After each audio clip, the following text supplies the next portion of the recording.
하나님의 말씀은 누가복음 23장. 오늘은 가상칠언, 예수님이 십자가상에서 7마디 말씀을 하신 것을 전하려고 합니다. 그래서 성경을 많이 찾아야 되기 때문에 성경을 지금 이렇게 화면에 올렸어요. 그러니까 화면을 보시면서 우리 함께 읽고 그리고서 주님의 7마디 말씀하신 것이 우리에게 무슨 교훈이 되는가 그렇게 생각을 해보시기 바랍니다. 누가복음 23장 32절부터 34절 한 목소리로 읽습니다. 또 다른 두 행악자도 사형을 받게 되어 예수와 함께 끌려가니라. 해골이라 하는 곳에 이르러 거기서 예수를 십자가에 못 박고 두 행악자도 그렇게 하니 하나는 우편에 하나는 좌편에 있더라. 이에 예수께서 이르시되 아버지여 저들을 사하여 주옵소서 자기들이 하는 것을 알지 못함이니이다 하시더라. 아멘. 자, 예수님은 십자가상에서 7마디 말씀을 하셨는데 그게 한 곳에 기록되어 있지가 않아요. 그래서 예수님의 생애를 기록한 복음서가 4권이 있잖아요. 그래서 4권을 자세히 살펴보면은 그 7마디 하신 말씀이 이렇게 나타나거든요. 자, 예수님이 겟세마네 동산에서 대제사장들이 보낸 사람들에 의해서 사로잡혀 가셨죠. 그래서 여러 곳을 끌려다녔었어요. 자, 몇 곳에 가셨는지 아세요? 그것도 한 군데 와서는 모르는 거예요. 6곳을 다니셨습니다. 제일 먼저 겟세마네 동산에서 잡혀서 대제사장 가야바의 장인 되는 안나스의 집으로 갔어요. 첫 번째. 두 번째는 그해 대제사장인 가야바의 집으로 갔고요.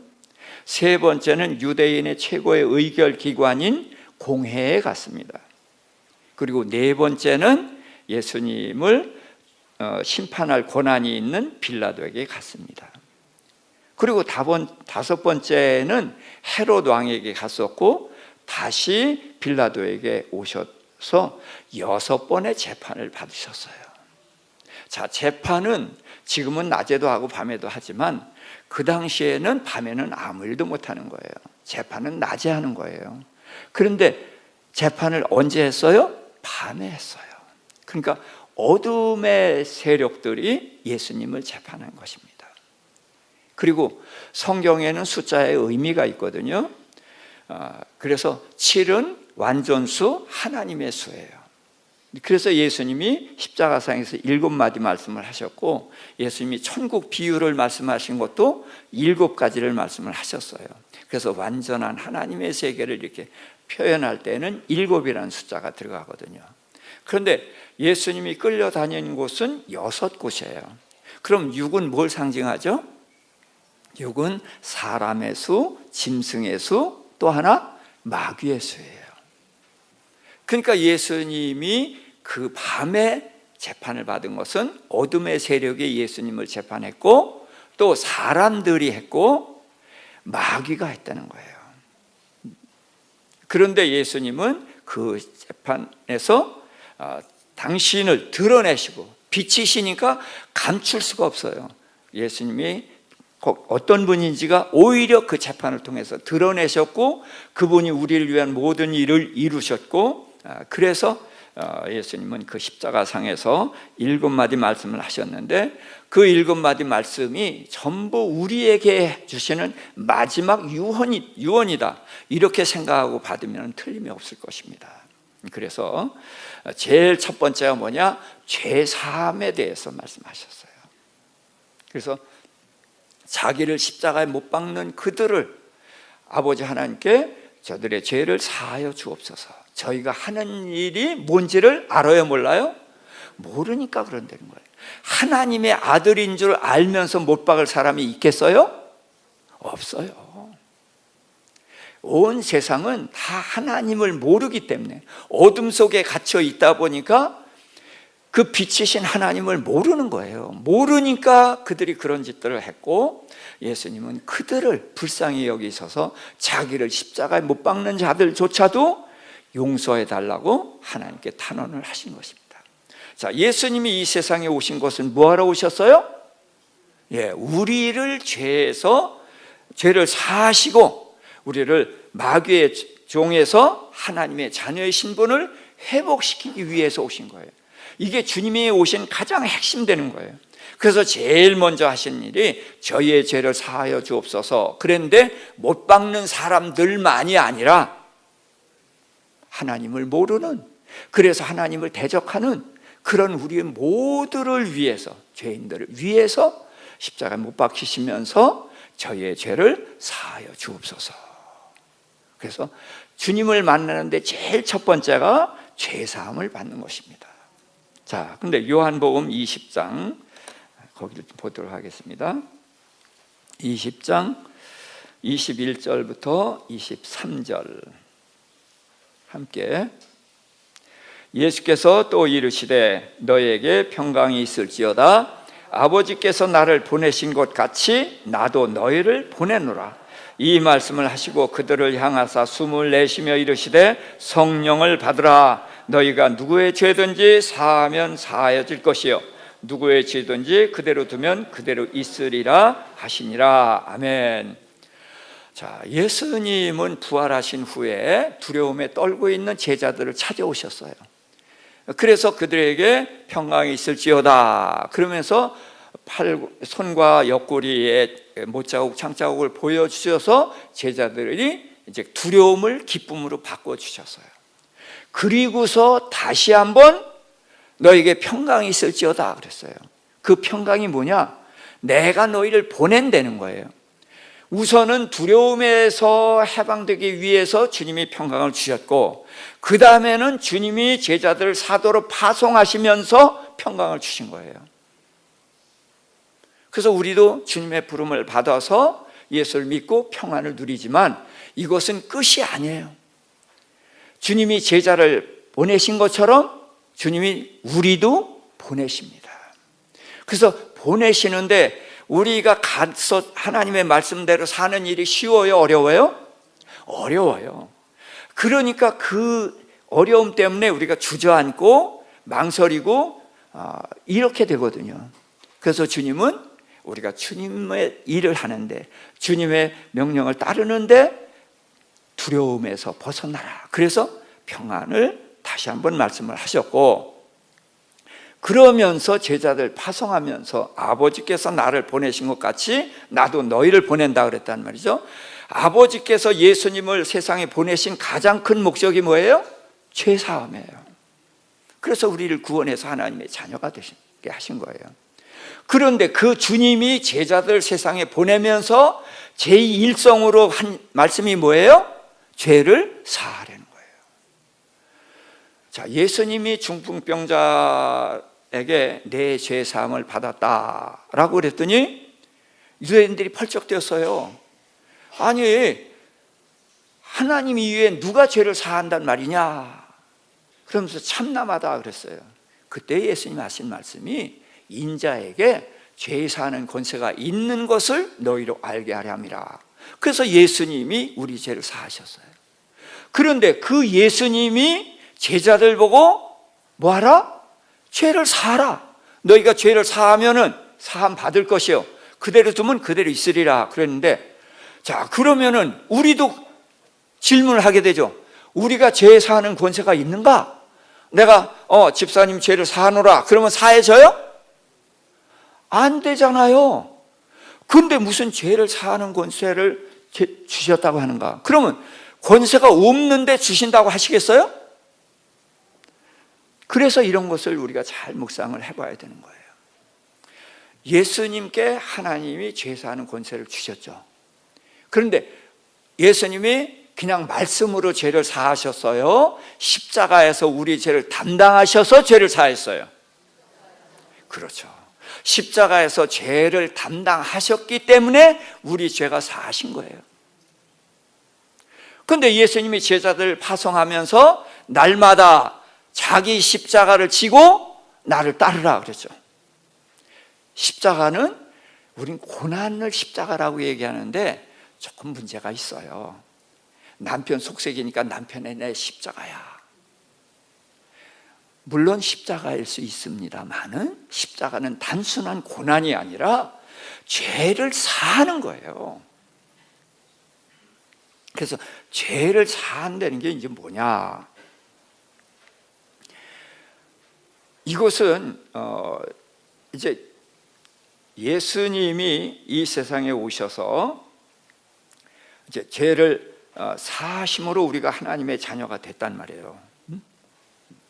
그런데 예수님이 제자들을 파송하면서 또 죄를 사하시는 권세를 주셨는데, 이것은 우리가 십자가를 감당해야 되는 그것을 이제 얘기하는 거예요. 자, 우리는 예수님의 이름을 이제 알아야 되는데, 여러 가지 이름이 있는데 그 여러 가지 이름에는 그분의 사역과 그분의 그 영광된 모습을 담고 있거든요. 그래서 예수님을 아담이라고 부르기도 하죠. 무슨 아담? 예, 인류의 조상 아담을 첫사람 아담이라고 해요. 예수님을 무슨 아담? 예, 둘째 아담이 아니라 마지막 아담. 둘째 아담이면 뭣도 나와야 돼요? 셋째도 나와야 돼요. 그럼 셋째 아담이 또 필요해요? 아니에요. 마지막이에요. 처음 아담, 마지막 아담이에요. 그럼 첫사람 아담이 누구의 조상? 온 인류의 조상인데, 첫사람 아담이 범죄했기 때문에 온 인류가 다 누구? 죄인. 그래서 첫사람 아담은 모든 죄인의 조상인데, 마지막 아담은 누구의 조상? 의인의 조상. 죄인의 반대는 의인이잖아요.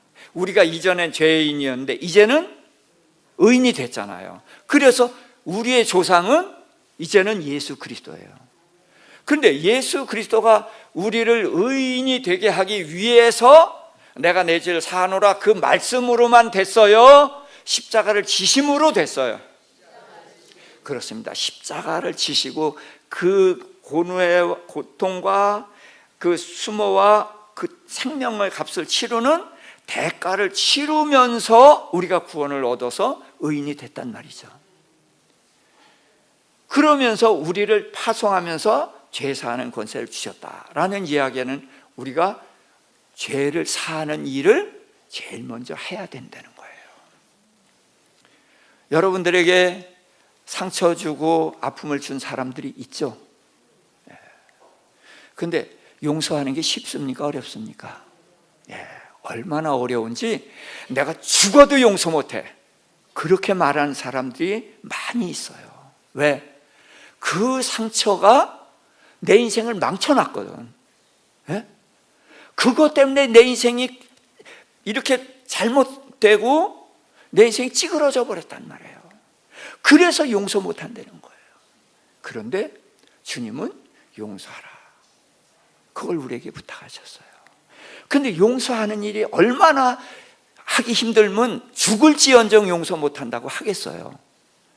그러니까 용서하는 것이야말로 쉬워요, 어려워요? 어려워요. 정말로 어려워요.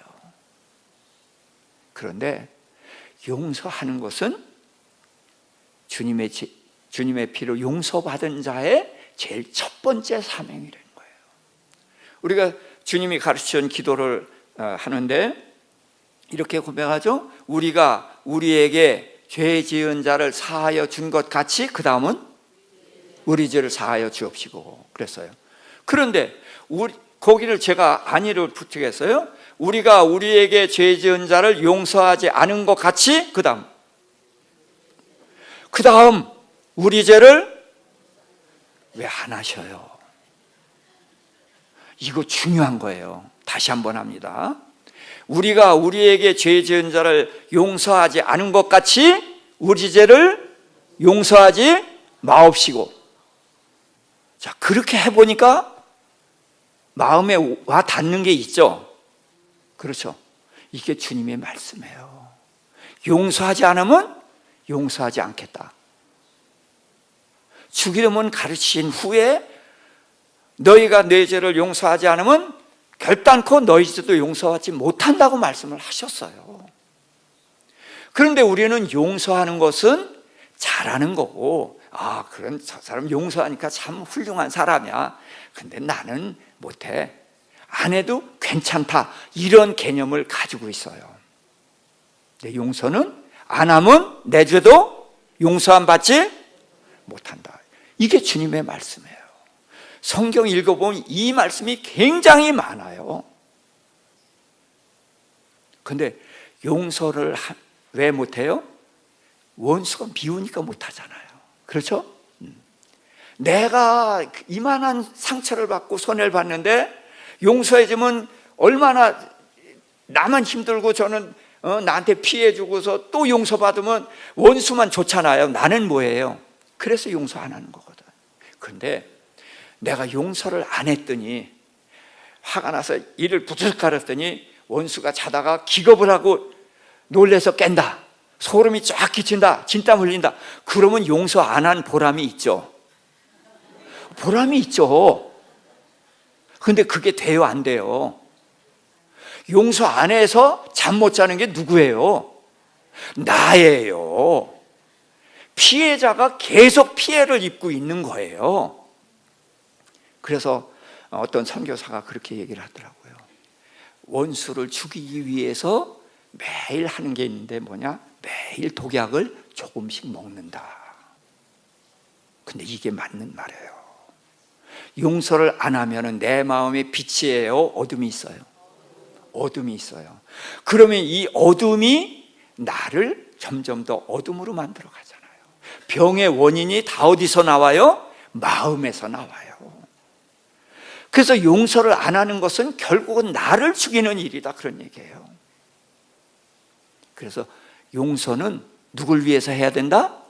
나를 위해서 해야 된다. 그리고 나를 위해서 죽으신 주님께서 간절히 첫 번째 명령으로 주신 거잖아요. 그래서 주님의 십자가로 우리가 의인의 반열에 들어왔기 때문에 우리는 또 우리의 작은 십자가를 짐으로 뭐예요? 용서함으로. 그는 여전히 나를 미워하고 나를 지금도 괴롭히지만 내가 주님의 공로로 구원받았기 때문에 나도 내 십자가를 지고 그를 용서하는 거예요. 안 되면 금식하고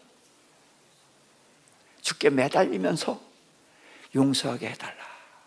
그래서 용서를 하게 되면은 주님이 그 사람을 용서하시게 되는 거예요. 그리고 누가 살아요? 제일 먼저 내가 살아요. 내가 살고 그 원수도 다시 하나님께로 돌아오는 길이 열릴 수 있다는 말이죠. 그래서 제일 먼저 주님께서 말씀하신 것이 죄사함이고, 그 죄사함을 받았고 죄사함 받은 우리도 죄사하는 일에 동참해야 된다. 이 첫 번째 말씀입니다. 그 다음에 누가복음 23장 39절부터 43절입니다. 시작. 달린 행악자 중 하나는 비방하여 이르되 내가 그리스도가 아니냐? 너와 우리를 구원하라 하되, 하나는 그 사람을 꾸짖어 이르되 내가 동일한 정죄를 받고서도 하나님을 두려워하지 아니하느냐? 우리는 우리가 행한 일에 상당한 보응을 받는 것이오니 이에 당연하거니와 이 사람이 행한 것은 옳지 않은 것이 없느니라 하고 이르되 예수여 당신의 나라에 임하실 때에 나를 기억하소서 하니, 예수께서 이르시되 내가 진실로 내게 이르노니 오늘 내가 나와 함께 낙원에 있으리라. 아멘. 자, 이 강도가 예수님 어느 편에 있었어요? 예, 우편에 있었다는 말은 성경에 없어요. 예, 없지만 왼편은 하나님이 책망하는 쪽이고 오른편은 하나님이 이렇게 사랑하시고 아끼시는 쪽이거든요. 그러니까 우편 강도라고 해도 되지만 원래 성경엔 없다는 것은 알고 쓰자고요. 예, 우편 강도라고 합니다. 자, 그런데 이 강도는 자신의 죄를 인정했어요. 인정하면서 당신의 나라에 임하실 때 나를 기억해 주소서 했더니 예수님께서 내가 나와 함께 어디에 있으리라? 낙원에 있으리라. 그래서 죄 사함을 받은 자는 어디로 가요? 예, 낙원을 가는 것입니다. 자, 우리가 세상이 좋아요? 천국이 좋아요? 예, 그러면은 천국이 좋아요. 그래요. 중국 교회 가서 성도들, 지금은 이제 그 성도들 제가 못 만나고 그냥 목회자들만 만나는데 옛날엔 교회 가서 설교를 많이 했어요. 그래서 성도들이 참 뜨겁고 열심인데 천국이 좋아요, 천국이 좋습니까? 이 세상이 좋습니까? 그럼 천국이야 그래요. 이 세상이 좋아요, 나빠요? 그럼 나빠요 그래. 참 여러분들의 믿음이 좋습니다. 나는 아직도 천국이 좋은데. 그러면 저도 좋아요, 저도 좋아요 이렇게 말하는 사람이 있어요. 자, 솔직히 얘기합시다. 천국이 좋아요, 세상도 좋아요? 예, 자수해서 광명 찾읍시다. 예. 우리는 본래 세상을 좋아하도록 태어났어요. 어려서 보고 배운 게 세상이다 보니까 세상이 좋은 거예요. 그런데 주님을 만나서 이제 주님이 내 안에 들어와서 빛을 비추고 하늘나라를 보여주고 그러니까 점점 세상에서 어디가 좋아지기 시작해요? 천국이 좋아지기 시작해서 방향을 바꿔 가는 과정이 이 세상에 살아가는 과정이거든요. 그래서 아직도 천국이 좋아요. 저도 그런 얘기를 해요. 네. 그런데 점점 비중이 달라지는 것입니다. 그래서 옛사람 죽어서요, 살았어요? 죽었으면 얼마나 좋을까? 생생하게 살아있잖아요. 그렇죠? 그래서 옛사람도 살아있고 새사람도 살아있어요. 근데 이 옛사람은 예수님 만나기 전부터 살아있었잖아요. 그러니까 어딜 좋아해요? 세상을 좋아하죠. 그런데 새사람이 태어났으니까 이 새사람은 천국을 좋아한단 말이죠.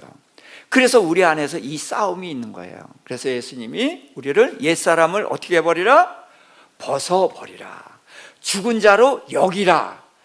그래서 옛사람은 안 죽어요.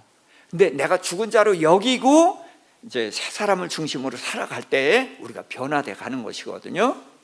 그래서 이제 이 세상은 그렇게 이제 바뀌어가는 과정인데, 자, 낙원이 천국인가요? 아니면 천국이 또 따로 있을까요? 이 대답을 이렇게 잘 못하는 경우들이 있어요. 그래서 낙원이 천국이냐 아니냐, 낙원과 천국은 다르냐, 요거를 성경을 통해서 이건 확인을 좀 해봐야 될 것 같아요. 자, 고린도후서 12장 2절부터 4절입니다. 시작. 내가 그리스도 안에 있는 한 사람을 아노니 그는 14년 전에 셋째 하늘에 이끌려간 자라. 그가 몸 안에 있었는지 몸 밖에 있었는지 나는 모르거니와 하나님은 아시느니라. 내가 이런 사람을 아노니 그가 몸 안에 있었는지 몸 밖에 있었는지 나는 모르거니와 하나님은 아시느니라. 자, 그가 낙원으로 이끌려가서 말로 표현할 수 없는 말을 들었으니 사람이 가히 이르지 못할 말이로다. 자, 누가 같은 거예요? 바울이 같은 거예요. 그런데 셋째 하늘이 있거든요. 이 세상에는 지금 우리가 대기권, 공기가 있는 데가 1층 천이에요. 이 넓은 우주가 2층 천이고, 그리고 하나님이 계신 곳이 3층 천이에요. 근데 이제 그 3층 천이 낙원이냐 아니냐, 이건 모르겠는데 바울이 낙원에 가서 말할 수 없는 것을 보고 말할 수 없는 그 놀라운 것들을 들었다 그랬어요. 자, 그러면 한 번 더 찾아보겠습니다. 계시록 2장 7절 시작. 귀 있는 자는 성령이 교회들에게 하는 말씀을 들을지어다. 이기는 그에게는 내가 하나님의 낙원에 있는 생명나무의 열매를 주어 먹게 하리라. 아멘. 그래서 이기는 자는 어디 가요? 낙원에 가요. 근데 낙원에 뭐가 있어요? 생명나무가 있어요. 원래 생명나무가 어디 있었죠? 에덴 동산에 있었어요. 그런데 그 에덴 동산에 있던 생명나무가 지금 낙원에 있다는 거예요. 자, 그러면은 낙원하고 천국 같은 곳이 아닐까, 그런 생각이 드는데 22장 가서 확인해 보십시다. 자, 22장 1절 2절만 같이 읽습니다. 시작. 또 그가 수정같이 맑은 생명수의 강을 내게 보이니 하나님과 및 어린 양의 보좌로부터 나와서 길 가운데로 흐르더라. 강 좌우에 생명나무가 있어 12가지 열매를 맺되 달마다 그 열매를 맺고 그 나무 잎사귀들은 만국을 치료하기 위하여 있더라. 아멘. 자, 그러니까 지금 여기는 천국이죠. 그렇죠? 천국에 하나님 보좌가 있고 생명수 강이 흐르고 강 좌우에 뭐가 있어요? 생명나무가 있어요. 그러면 낙원하고 같아요, 달라요? 같죠? 생명나무가 있으니까. 그렇죠? 그래서 낙원은 천국이다. 그런데 여기에서 자꾸 우리가 헷갈리는 것은 천주교회 때문에 그래요. 천주교회는 죽으면 바로 천국까지 못해요. 중국교회는 중간 대기소가 있어요. 그 대기소에 가서 있다가 천국 가고 지옥 가고 갈라지는데, 이 땅에서 기도를 많이 하고 봉사를 많이 하면은 그 사람이 천국 갈 수 있고, 그런 거 안 하면은 지옥 간다는 거예요. 그럴까요? 사람이 죽으면 죽은 이후에 우리가 그들에게 해줄 수 있는 게 있어요, 없어요? 아무것도 없어요. 그래서 죽은 자에게 제사하고 뭐하고 이런 것은 전혀 의미가 없습니다. 살았을 때 효도하는 거지, 죽은 이후에는 할 것이 아무것도 없고, 할 것이 있다면은 우리 부모가 지금 살아계신다면 뭘 원하실까? 그걸 생각해 보세요. 부모가 천국에 갔을 수도 있고 지옥에 갔을 수도 있죠. 그렇죠? 그런데 그분이 지옥 갔으니까 어떻게 내 자식 보고 싶다, 지옥 와라 그럴까요? 그분은 지옥 갔어도 내 자식은 어떻게 되길 원해요? 천국 가길 원한단 말이죠. 그래서 그걸 생각을 하고 열심히 신앙생활하고, 그래서 천국 가는 그 길을 가는 것이 효도죠. 이게 분명한 효도예요. 제사 지내는 거, 저도 그 제사 지냈던 사람인데 그거 사탄에게 속는 거예요. 귀신 섬기는 거예요. 그래서 낙원은 바로 천국을 말한다. 그래서 우리가 제사 안 받고 구원받았으면 어디가 목표예요? 천국이 목표가 돼야 된단 말이죠. 우리가 아직 신앙이 어리니까, 육신이 있으니까 세상도 좋아하죠. 그렇지만 세상을 좋아하는 것으로 눌러 앉으면 안 된다. 우리는 천국을 향해서 그 길, 좁고 협착하나 생명으로 인도하는 그 길로 가는 싸움을 싸워야 된다는 거죠. 그래서 우리의 목표는 천국이다. 그 목표를 향해서 꾸준히 갈 수 있기를 바랍니다. 자, 그 다음에는 요한복음 19장 25절부터 27절입니다. 자, 시작. 예수의 십자가 곁에는 그 어머니와 이모와 글로바의 아내 마리아와 막달라 마리아가 섰는지라. 예수께서 자기 어머니와 사랑하는 제자가 곁에 서 있는 것을 보시고 자기 어머니께 말씀하시되 여자여 보소서 아들이니이다 하시고. 자, 예수님이 마리아를 요한에게 맡겨요. 왜 요한에게 맡기죠? 마리아에게는 아들이 없나요? 있어요, 없어요? 있어요. 몇 명이나 있어요? 아들이 4명이나 있어요. 야고보서를 쓴 야고보도 아들이고, 유다서를 쓴 유다도 아들이고, 중간에 또 2 아들이 있어요. 아들 4명이고 딸들도 있었어요. 그러면은 아들이 모시는 게 편해요? 친척되는 요셉이 모시는 게 편해요? 요한이 모시는 게 편해요? 당연히 아들이 모시는 게 편한데 왜 요한에게 맡겼을까요? 그러니까 어떤 분은 그렇게 말씀하셔요. 예수님의 제자들이 이때 예수님을 믿었어요, 안 믿었어요? 안 믿으니까 예수님을 믿는 요한에게 맡겼다. 그런데 예수님이 부활하자마자 동생들이 예수 믿었어요, 안 믿었어요? 믿었어요. 자, 그러면은 요한에게 맡길 만한 이유가 없잖아요. 그렇죠? 믿지 않아서 요한에게 맡겼다, 그럴 수는 없죠. 무슨 얘기냐면 지금 우리가 틀린 답을 붙잡고 있으면 맞는 답을 못 보잖아요. 그래서 이건 틀린 답이라는 걸 제가 확인하는 거예요. 그럼 뭐가 있어요? 맞는 답이 있는 거예요. 그러니까 오히려 천주교인들이 맞아요. 천주교인들은 마리아가 예수님 만나고 동정녀로 살다가 승천했잖아요. 그러니까 아들이 없잖아요. 그러니까 요한이 맞는다. 그러면 논리적으로 맞아요? 합당해요? 안 합당해요? 합당해요. 그러니까 천주교 따라가야 돼요. 그렇게 생각하려면. 근데 그것도 아니라는 거예요. 자, 예수님이 제자들에게 뭐라고 했어요? 부모와 형제와 자매와 및 자기 목숨까지 뭐하라? 버리라, 미워하라 그랬어요.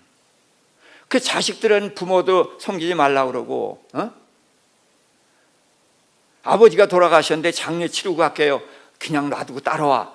그러시는 예수님이 나는 내 어머니 챙긴다.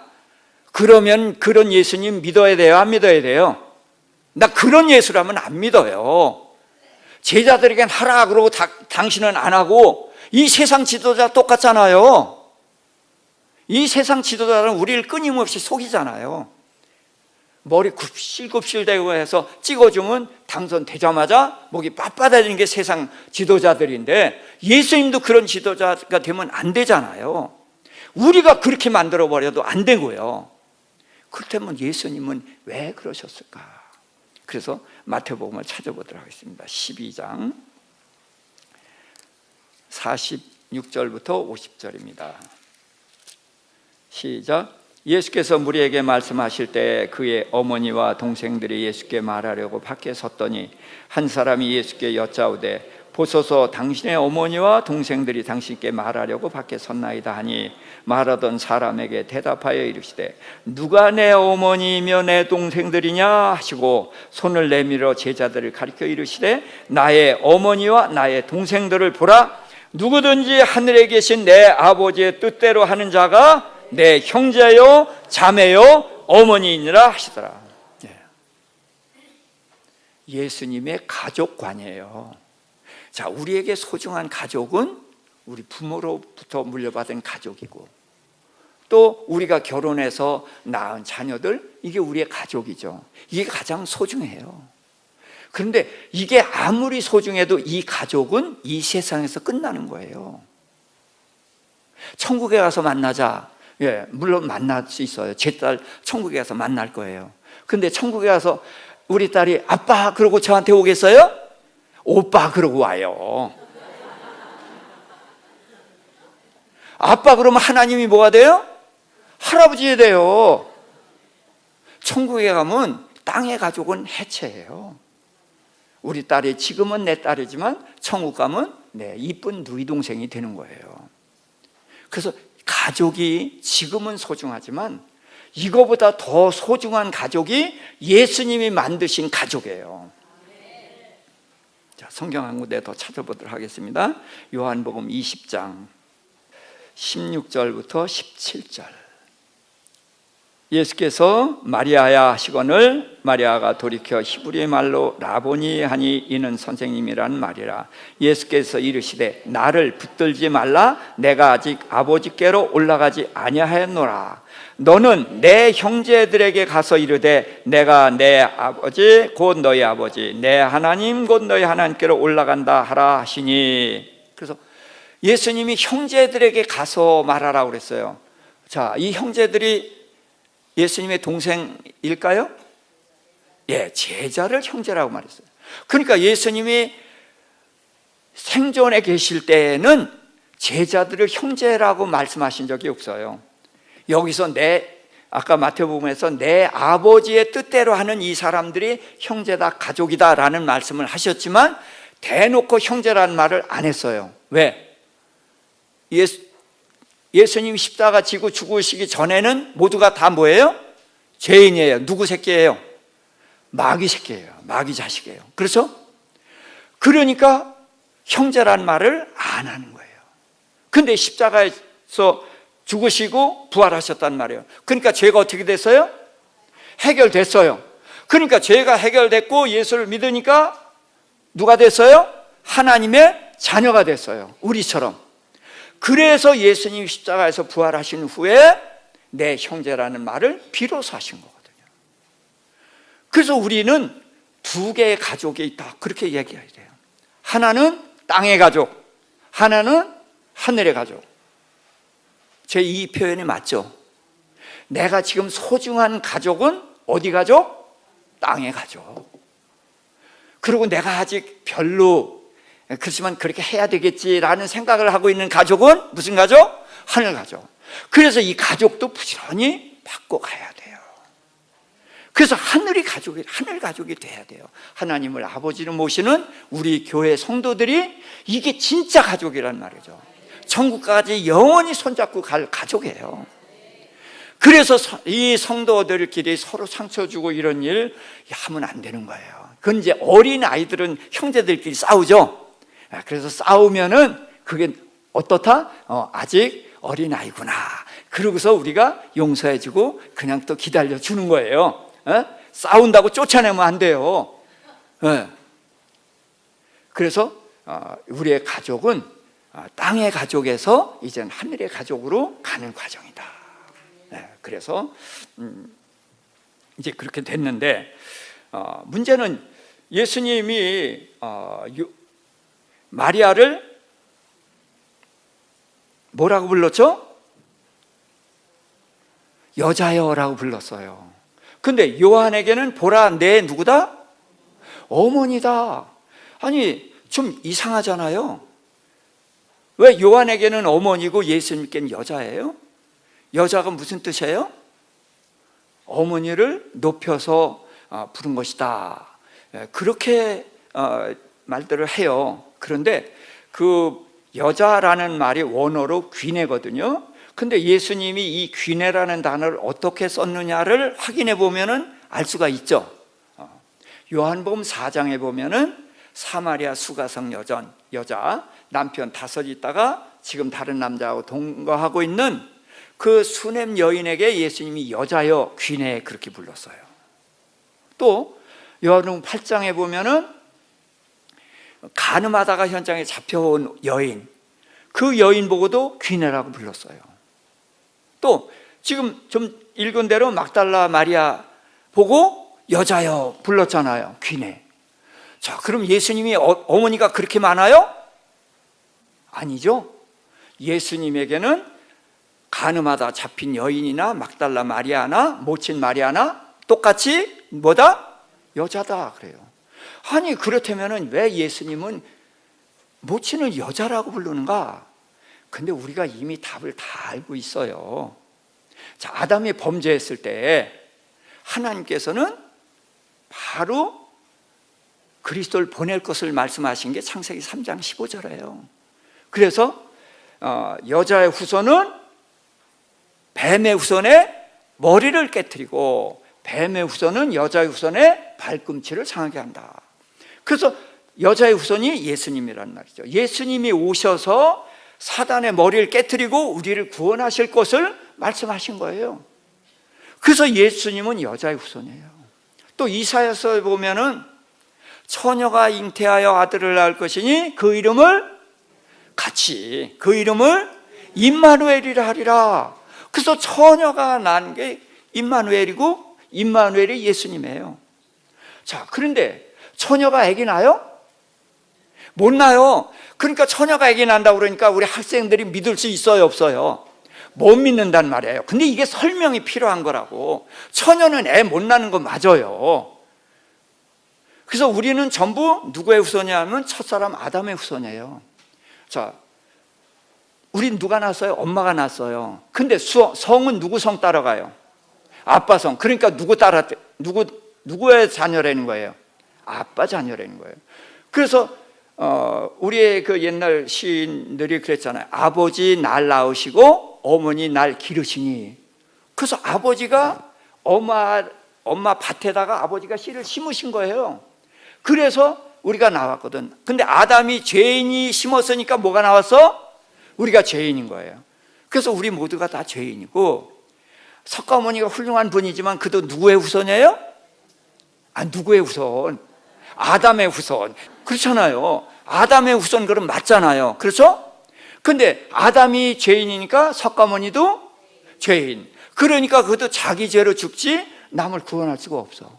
이게 남자의 후손은 다 죄인인 거예요. 그래서 하나님은 여자의 후손 보낼 걸로 말씀하셨고, 그래서 임마누엘도 처녀가 낳는데 처녀는 못 낳아요.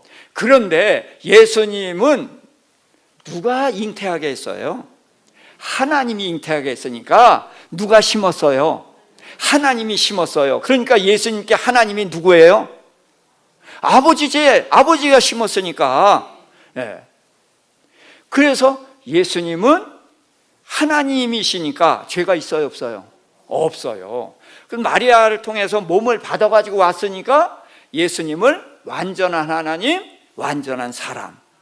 근데 죄가 없는 예수님이니까 그 몸으로 우리의 죄를 담당하시고 죽으시고 부활하셔서 우리를 구원해 주신 거란 말이죠.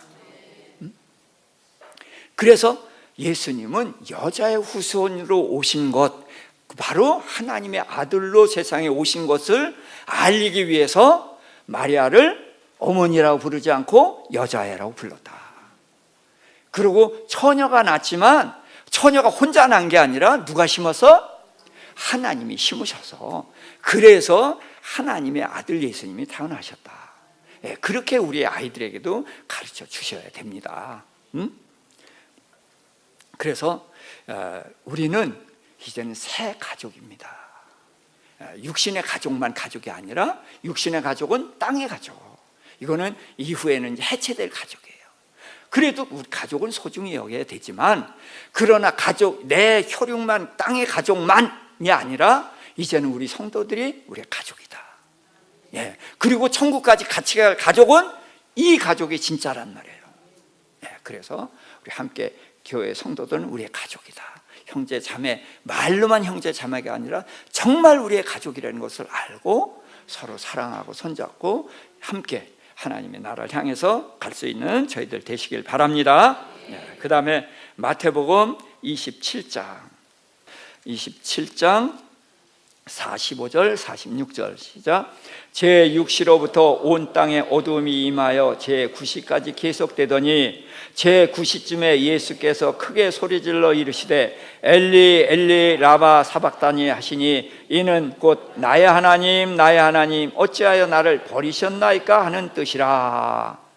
자, 그래서 예수님이 십자가상에서 하신 말씀 중에 엘리 엘리 라바 사박다니 아람어로 말씀을 하셨어요. 근데 이게 나의 하나님 어찌하여 나를 버리셨나이까, 그런 뜻이거든요. 자, 그런데 예수님이 십자가를 지실 때 하나님이 왜 버리셨는가, 그걸 좀 마음에 두고, 여기서는 왜 예수님이 이런 말씀을 했는지 우리가 이해할 수가 없잖아요. 그래서 그 앞에 26장 36절 부터 39절을 보겠습니다. 36절부터 시작. 이에 예수께서 제자들과 함께 겟세마네라는 곳에 이르러 제자들에게 이르되 내가 저기 가서 기도할 동안에 너희는 여기 앉아 있으라 하고, 베드로와 세베대의 두 아들을 데리고 가실새 고민하고 슬퍼하사 이에 말씀하시되 내 마음이 매우 고민하여 죽게 되었으니 너희는 여기 머물러 나와 함께 깨어 있으라 하시고, 조금 나아가사 얼굴을 땅에 대시고 엎드려 기도하여 이르시되 내 아버지여, 만일 할만하시거든 이 잔을 내게서 지나가게 하옵소서. 그러나 나의 원대로 마옵시고 아버지의 원대로 하옵소서 하시고. 자, 그래서 예수님이 겟세마네 동산에 기도하러 가시는데 갑자기 고민하고 슬퍼하고 당황해 하셔요. 그럼 내가 고민하여 죽게 됐다라는 말씀을 하시거든요. 이제까지 예수님에게 이런 모습 본 적이 있어요, 없어요? 없었어요. 근데 예수님이 이러시는 거예요. 그러면서 이 잔을 내게서 지나가게 하옵소서 라고 기도하셨거든요. 그럼 이 잔이 뭐죠? 십자가 지는 거. 예, 그래요. 죽음이 가장 두려우고 고통스러우니까 예수님도 그러셨을 것이다. 근데 정말로 그럴까요? 마태복음입니다. 10장 28절 시작. 몸은 죽여도 영혼은 능히 죽이지 못하는 자들을 두려워하지 말고 오직 몸과 영혼을 능히 지옥에 멸하실 수 있는 이를 두려워하라. 누굴 두려워하지 말라? 몸을 죽이는 자, 쉽게 얘기해서 우리가 가장 두려워하는 죽음이죠. 그래서 죽는 것을 두려워하라, 두려워하지 말라? 두려워하지 말라.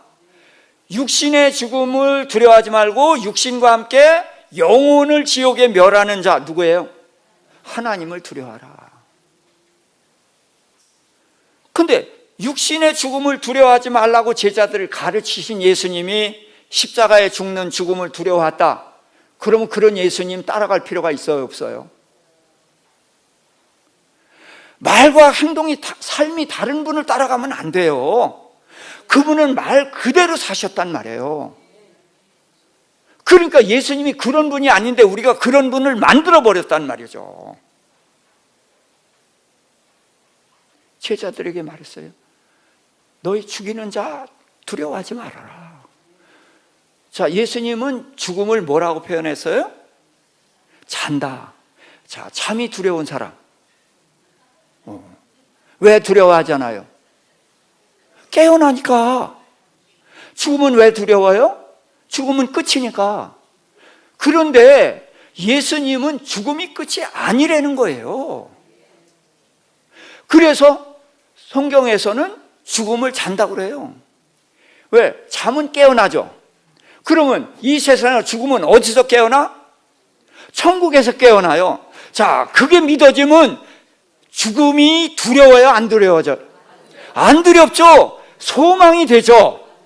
우리가 이게 믿어지지 않으니까, 아직 어리니까 그래서 두려운 거지. 이게 믿어지면은 두렵지 않아요. 예수님이 이걸 우리에게 가르쳐 주셨단 말이에요. 죽으면은 우리가 죄사함 받았기 때문에 죽음은 어디서 깨어난다? 낙원에서 깨어난다. 그럼 두려워할 리가 없단 말이에요. 마태복음 20장도 보겠습니다. 20장 28절. 인자가 온 것은 섬김을 받으려 함이 아니요 도리어 섬기려 하고 많은 사람의 대성물로 주려 오셨다. 그러니까 예수님은 오신 목적이 십자가에 달려 죽기 위해서 오셨어요. 그렇게 죽기 위해서 오신 예수님이고, 예수님이 이제 베드로가 주는 그리스도시요 하나님의 아들입니다 고백을 했더니 예수님이 죽었다가 살아날 것을 말씀하셨죠. 그랬더니 베드로가 그러면 안 됩니다. 그랬더니 베드로가 뭐라고 그랬어요? 사단이라고 그랬어요. 사단이라고. 그럼 계속해서 죽었다가 살아날 것을 말씀하시고, 요나가 물고기 뱃속에 3일 있었던 것처럼 인자도 3일 동안 땅에 있으리라. 그것이 예수님이 오신 목적이에요. 그런데 그걸 두려워했다. 우리가 예수님을 얼마나 유치한 분을 만들어 버렸냔 말이에요. 이건 정말 절대로 생각해서는 안 되는 걸 생각한 거예요. 제 이름이 도마로 소개했죠. 앞으로도 저는 도마라는 이름으로 일을 할 겁니다. 왜 도마라고 했느냐? 여러분들이 도마 그러면 의심 많은 도마, 그래서 별로 안 좋아하는 인물이죠. 그런데 여러분들이 좋아해야 되는 인물이 될 거예요. 이제 언젠가 도마를 공부하겠습니다만은, 제가 여러분들보다 의심이 많아요. 의심이 많다는 것은 질문이 많은 거죠. 그럼 질문이 많으면 뭐가 많아요? 답이 많죠.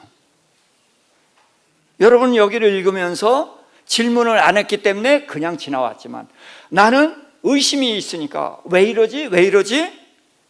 예수님 이렇게 가르쳐 놓고 왜 이러지? 질문을 하다 보니까 여러분이 모르는 답을 찾아냈단 말이에요. 유대인들의 교육이 가장 핵심이 질문입니다. 여러분 자녀들에게 질문하는 것을 가르치고 존중해 주세요.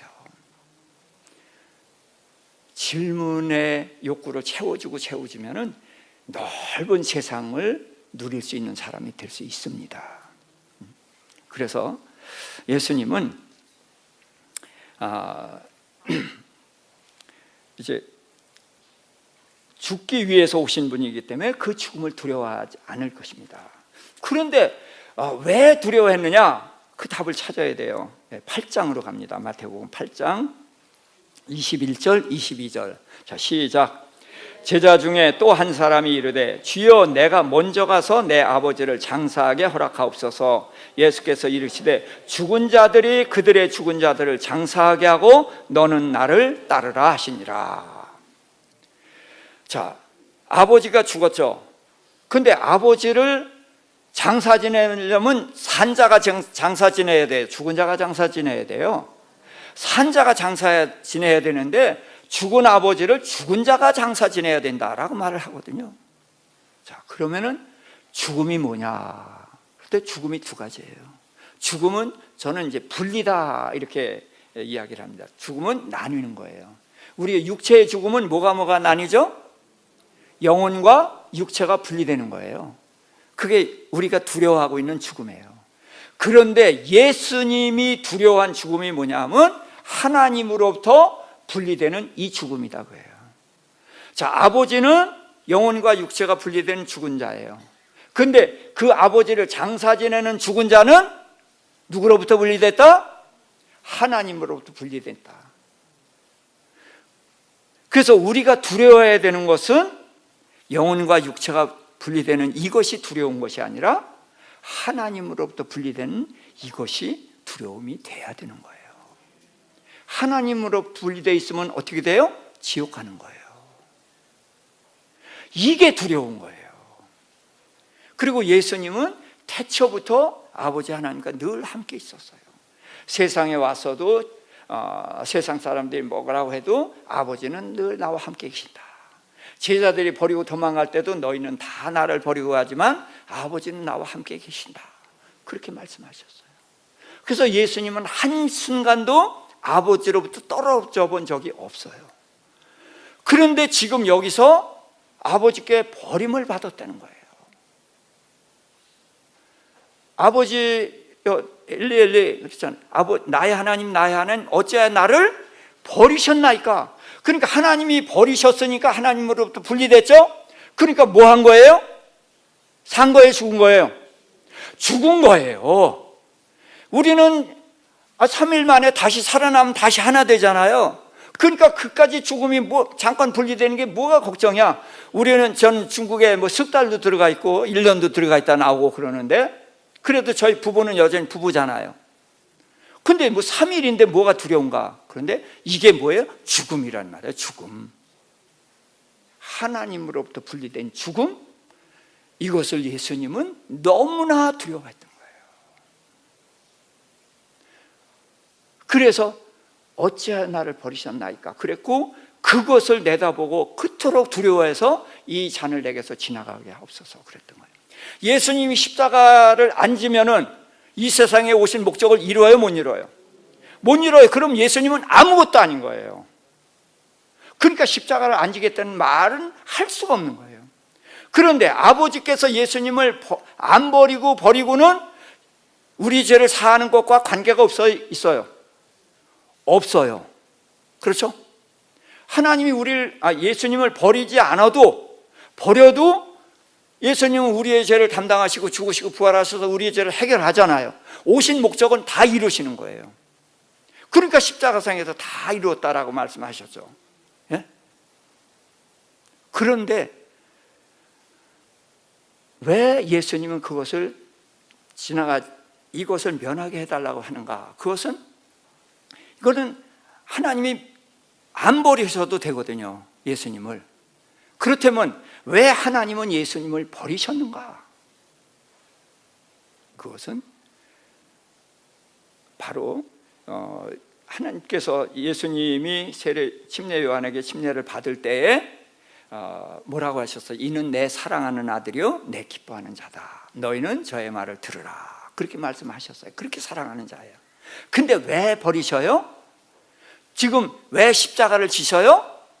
하나님의 백성들을, 멸망받을 하나님의 백성을 구원하기 위해서 십자가를 지니까 누구의 뜻을 이루려고 십자가 져요? 아버지의 뜻을 이루려고 십자가를 지는 거예요. 그러면은 버릴 이유가 없잖아요. 근데 왜 버리셨나 그거예요. 왜 버리셨는가? 그것은 하나님이 죄를 미워하기 때문에 그래요. 하나님은 죄를 극도로 미워하셔요.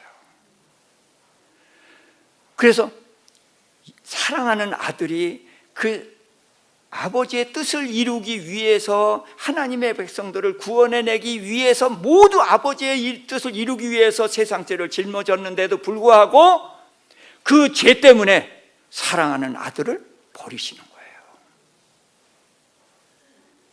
그렇다면 오늘날 우리가 예수님의 피로 구원을 받은 우리가 죄를 져요, 안 져요? 죄를 짓는데 아파해요? 별로 아파하지 않아요. 물론 답이 다양하게 나오겠습니다만은 많은 성도들이 별로 아파하지 않아요. 별로 부끄러워하지 않아요. 그런데 사랑하는 아들이 그 아버지의 뜻을 이루고 그 백성들을 구원하기 위해서 짊어진 죄 때문에 그 아들을 버리시는 하나님, 그토록 죄를 미워하시는 하나님이라면 우리도 그 하나님의 마음을 알아야죠. 그렇죠? 그래서 죄와 싸우되 피 흘리기까지 싸우지 않았다. 그런데 이제는 우리도 어디까지 싸워야 돼? 피 흘리기까지 싸우는 싸움을 시작해야 된다는 거죠. 그래서 예수님이 말씀하신 죽음은 두 가지다. 죽음은 분리다 그랬어요. 나뉘는 거다. 육신의 죽음, 그것은 영혼과 육체가 분리되는 거고, 이것을 성경은 잔다 그러는 거다. 믿는 사람은 자는 거예요. 그러니까 이거는 두려워하지 않아도 되는 거예요. 그런데 또 하나의 죽음은 하나님으로부터 분리된 것이다. 이 죽음은 영원한 멸망이고, 이 죽음은 정말로 두려워해야 되는 그런 죽음인 것입니다. 그래서 예수님이 우리에게 두 가지 죽음을 알려주시면서 이 두 번째 죽음은 절대로 받으면 안 된다. 그래서 우리의 가족도, 우리 주변에 있는 사람들도 하나님으로 분리된 그들을 우리가 십자가를 감당함으로 해서 그 사람들을 하나님 안으로 돌아오게 해서 구원을 얻게 하고 영생을 얻게 하는 그런 일을 우리가 감당해야 되겠다. 그렇게 되시길 바랍니다. 자, 요한복음 19장 28절입니다. 자, 그 후에 예수께서 모든 일이 이미 이루어진 줄 아시고 성경을 응하게 하려 하사 이르시되 내가 목마르다 하시니. 아멘. 자, 예수님은 성찬식을 하고 저녁 때 겟세마네 동산에 올라가셔서 기도를 할 때에 땀을 피처럼 쏟으셨다 그랬어요. 얼마나 혼신의 힘을 다했으면 피처럼 쏟으셨겠어요. 자, 그렇게 기도하시다가 붙잡혀서 6곳을 끌려다니면서 온갖 수모를 당하셨고 채찍에 맞으셔서 온몸이 다 찢기셨어요. 근데 그가 채찍에 맞음으로 우리가 나음을 입었다. 그래서 예수님은 우리를 위해서 채찍에 맞으셔서 온몸이 찢겨졌는데 그 피를 많이 흘리고 그랬으니 얼마나 목이 마르겠어요. 그런데 예수님이 육신의 목마름을 십자가상에서 말씀하셨을까요? 아니죠.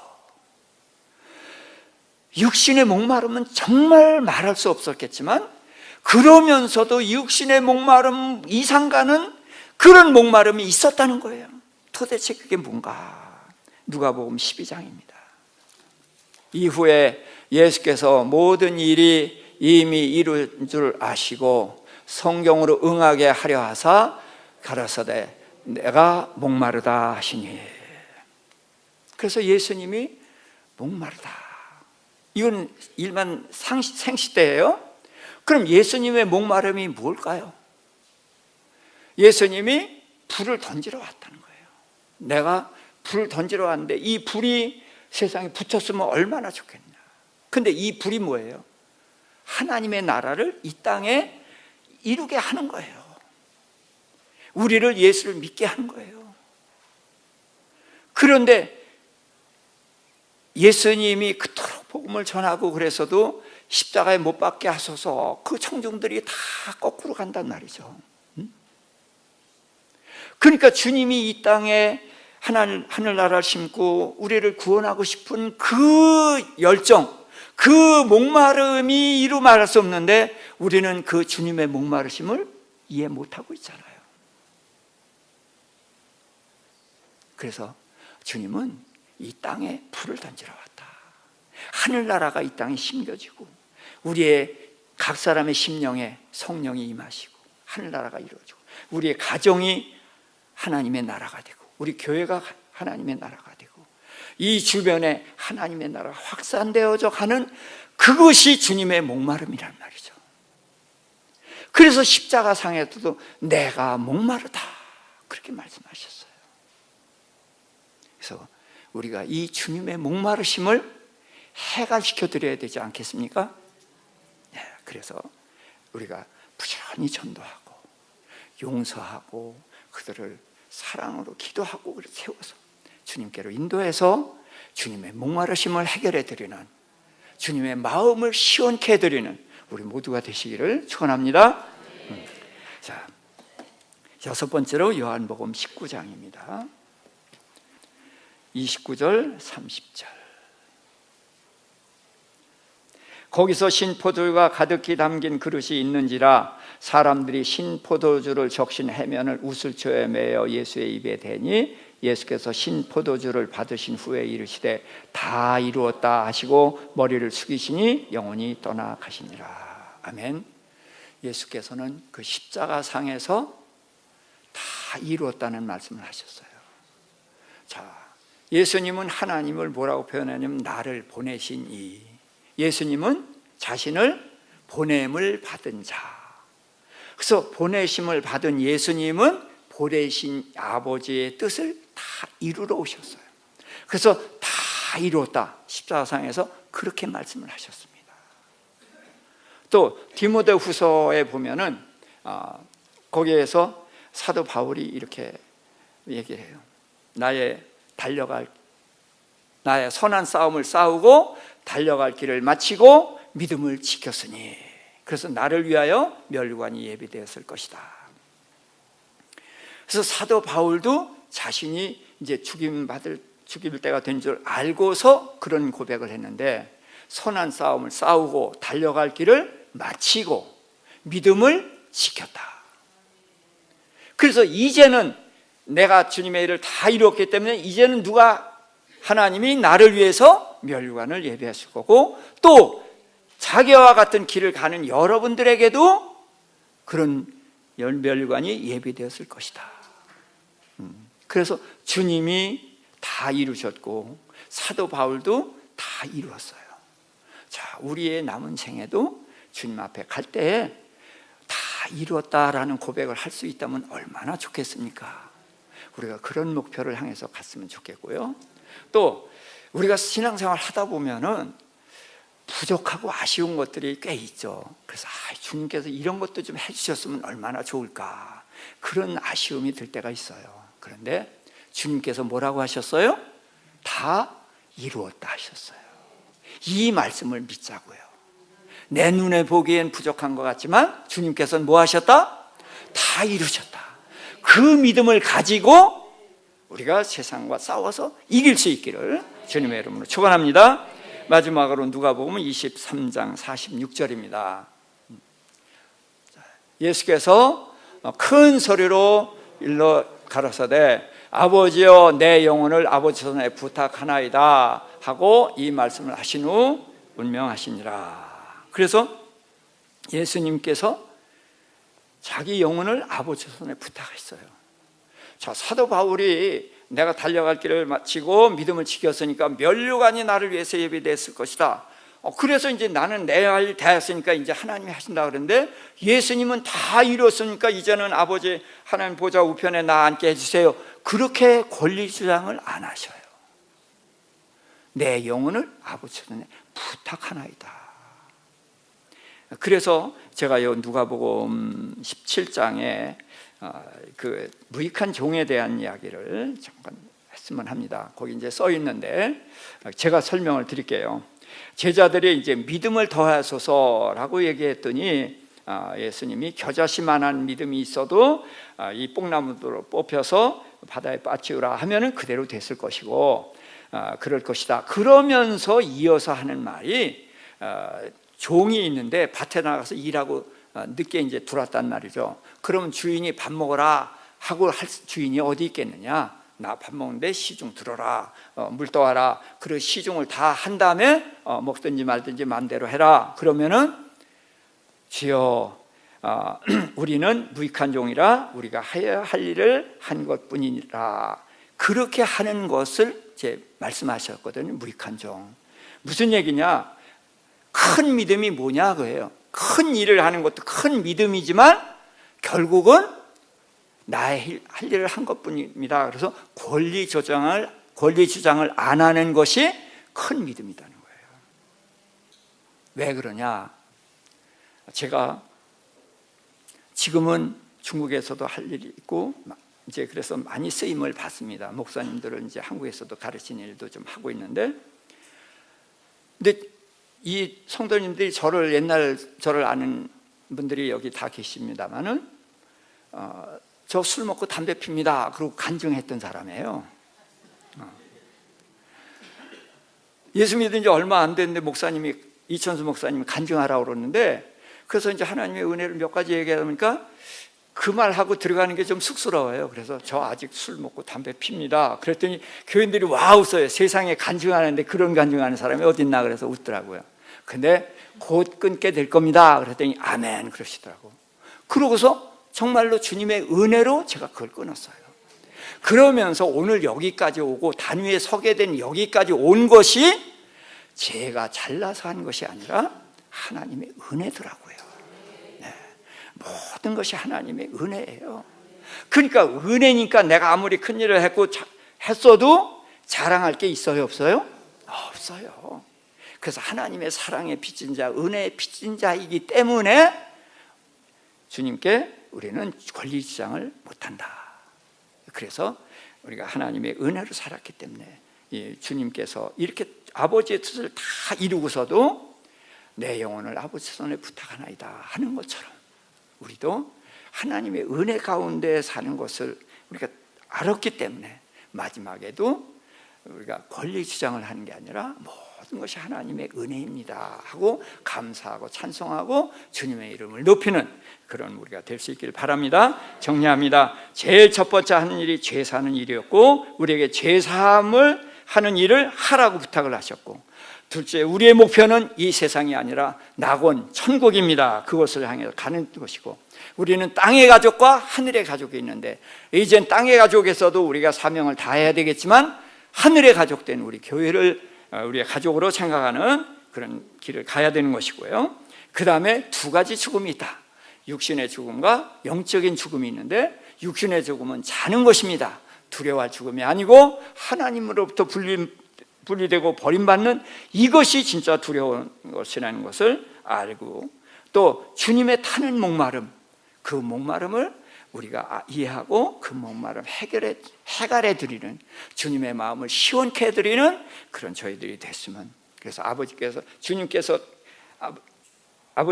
주신 주님께 맡겨진 그 일을 다 이루신 주님처럼, 바울도 다 이루신 것처럼 우리도 우리가 사도 안에 주님께서 맡긴 일을 다 이뤘다라 고백하는 그 자리를 향해서 갈 수 있기를, 그리고 마지막에는 아버지께서 부탁하는 그런 주님의 발자취를 뒤따라가는 저희 모두 될 수 있기를 주님의 이름으로 축원합니다.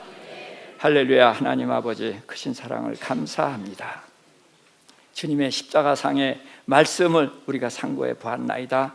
주님, 우리를 위해서 주님께서 얼마나 놀라운 일을 행하셨는지 우리가 알았사오니 이제는 그 말씀 붙잡고 주님의 발자취를 따라가게 하여 주시옵시고, 주님을 기쁘시게 하며 우리 하나님께 온전한 영광 돌리는 저희 삶이 되게 하여 주시옵소서. 예수님의 이름으로 기도합니다. 이제는 우리 주 예수 그리스도의 구속의 은혜와 우리 아버지 하나님의 극진하신 사랑하심과 성령님의 내주 교통 감화 인도하심이 주님의 7마디 말씀을 들으면서 마음에 여러 가지 결단한 그대로를 살기를 소망하는 우리 모든 성도님들과 그 가정과 일터와 우리 산성교회 위에 이제로부터 영원토록 함께 하실지어다. 아멘.